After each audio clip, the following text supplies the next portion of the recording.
எல்லாருக்கும் வணக்கங்க. இன்றைக்கி நாட்டுக்கோழி பிரியாணி செய்கிறதுக்கு செய்யலான்னு இருக்கேன். இது வந்து பாஸ்மதி அரிசி ஒரு அரை கிலோ நாட்டுக்கோழி வாங்கி அதை சுத்தம் பண்ணி அதோடு க்ளீன் பண்ணிவிட்டு அதுக்கு வந்து மிளகாத்தூளும் தயிரும் போட்டு ஆட் பண்ணி வச்சுருக்குது.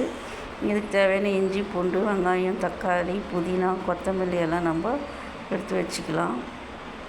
இப்போ வந்து குக்கரில் செய்கிறதுக்காக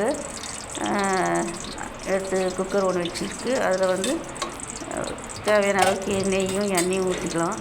அரை கிலோவுக்கு எவ்வளோ தேவையோ அவ்வளோ ஊற்றிட்டு இது கூட பட்டை, லவங்கம், ஏலக்காய் இதெல்லாம் போட்டு நல்லா பொரிச்சு எடுத்துக்கலாம். ஸ்டார் பூவெல்லாம் போடணும். அப்புறம் வெங்காயம், பச்சை மிளகா போட்டு நல்லா பொன்னிறமாக வதக்கி எடுக்கணும். வதங்கின பின்னாடி தேவையான அளவுக்கு இஞ்சி பூண்டு போட்டு நம்ம அது கூட சேர்த்து நல்லா வதக்கி எடுக்கணும். இஞ்சி பூண்டு வாசனை போகிற வரைக்கும் வதங்கணும். அதுக்கப்புறம் தக்காளி, இது நல்லா பழுத்த தக்காளியாக 4 தக்காளி எடுத்துருக்கேன். அது போட்டு நல்லா வதக்கி விடணும். பழம் நல்லா வதங்கி வந்த பின்னாடி ஒரு அரை கைப்பிடி உப்பு போட்டால் போதும். அரை கிலோ பிரியாணிக்கு அதுதான் கரெக்டாக இருக்கும். போட்டுட்டு அதையும் நல்லா வதக்கி விடணும். இப்போ வந்து மிளகாத்தூள் 1 ஸ்பூன், ஏற்கனவே நம்ம இதில் கறியில் மிளகாத்தூளையும் தயிரும் போட்டு சேர்த்து வச்சுக்கிறதுனால இது ஒரு ஸ்பூன் இருந்தாவே போதும்.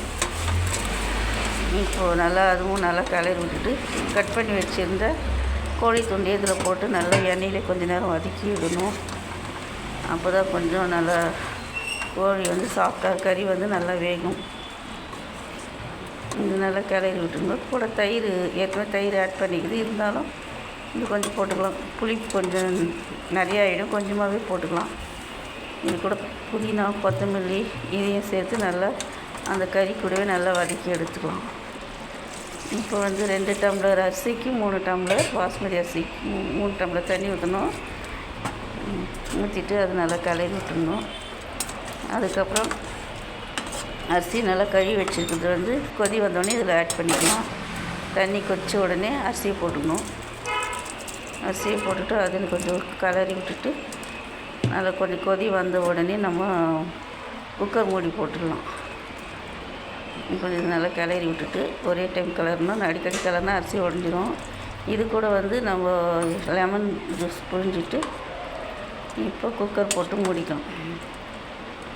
குக்கர் மூடி போட்டு விசில் போட்டு விட்டுக்கணும்.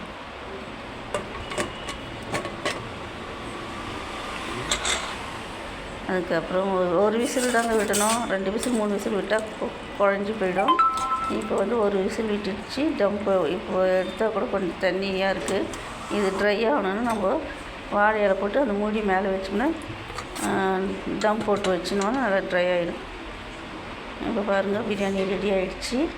நல்லா கறியும் வெந்துடுச்சு. சூப்பராக இருக்கும். வாங்க, நீங்களும் சாப்பிடுவீங்க. இந்த வீடியோ பிடிச்சிருந்தா லைக் பண்ணுங்கள், சப்ஸ்கிரைப் பண்ணுங்கள், பிடிச்சா கமெண்ட் பண்ணுங்கள்.